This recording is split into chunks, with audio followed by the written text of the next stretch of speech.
my goodness. They finally did it.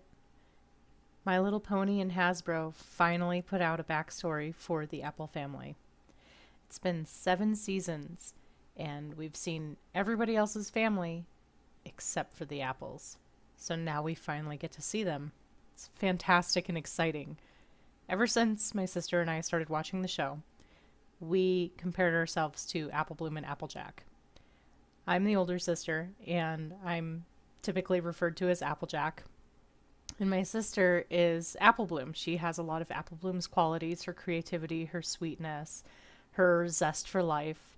And it's really wonderful to see that we can kind of reflect with a television show like this. It's really cool.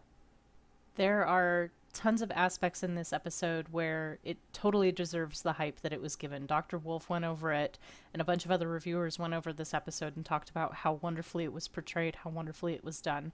And I agree with a lot of their points. I really, really do.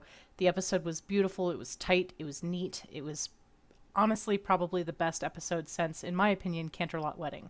But that was the episode that really pulled me into the series as a whole. That was the episode that really made me fall in love with the ponies and made me love this series. I do have some issues with it, though. One of my main issues is that Applejack and Apple Bloom and Big Mac are never on screen asking about their parents or really asking much about their history.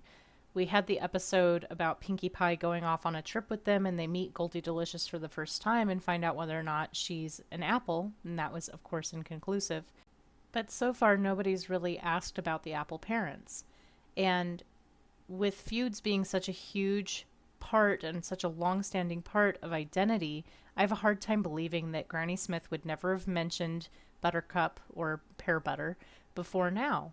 And I don't know, it felt like there were too many holes for me. But that's okay, I mean, it's a kid's show. There are allowed to be some holes. It's something that the writers obviously didn't plan from the beginning. Lauren Faust and a couple of the other people obviously didn't expect the series to become as big as it is. I mean, that's fantastic, though. We want a big series. We see this amazing world that they've presented to us, and it's exciting to learn more about it, even if it doesn't correlate with stuff that's happened in past episodes. With what they had, I think the writers did an excellent job. There was something I really did like about this episode, though, and that was the unique designs of the Apple parents and of Burnt Oak. These characters are brand new to the series, and the writers and creators and artists went out of their way to make beautiful characters that really stand out in a crowd. They really, really do.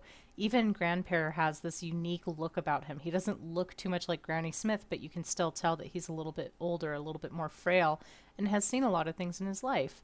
I especially love Pear Butter's design. Oh my gosh, that mane! How did none of her kids end up with a fluffy mane? That mane is just phenomenal. I wish I had hair like that. That's so beautiful. In addition to that, I really, really enjoy how the writers and artists kept with the overall color scheme of the Apple family. They made sure that every single color that appears in Applejack, Apple Bloom, and Big Mac appeared in their parents. Doing this sets up a sense of cohesiveness, which is fantastic. It's a really, really good idea. It's a really good marketing strategy. And I've noticed that they did this with all of the other parents of the main six, right? They have Twilight Sparkle's parents have similar color scheme to her. Same with Rainbow Dash and same with Fluttershy. Pinkie Pie's is a little bit different, but I think that's because Pinkie Pie herself is different.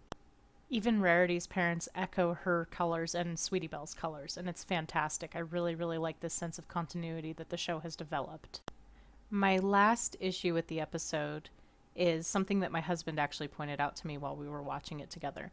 We got to the very, very end, and he said, why hasn't anybody seen this pear and apple tree? Why hasn't Granny Smith come across this, or one of the kids? They're out there all the time working on their farm. How has nobody seen this? And my response to this was, I don't know. I think it's just one of the things that the writers decided would be a really good ending, and it was a really good ending. It was very sweet. There was a moment where my husband was like, oh my gosh, it even makes a heart. That's really, really cute. And I agree, 100% I agree. I think that is just the most adorable thing ever. And I have to feel like maybe what happened is the apples didn't cultivate that area of the farm. Maybe after the wedding it was too painful to come back to this area, and so Granny Smith never actually saw the tree, and anytime Applejack or Big Mac or Apple Bloom tried to go back and work on this area of the farm, Granny Smith said, no, don't worry about it. It's dead. We don't need to worry about it, which would be unfortunate, but Again, writers working with what they've got. They did a good job. I'm proud of them.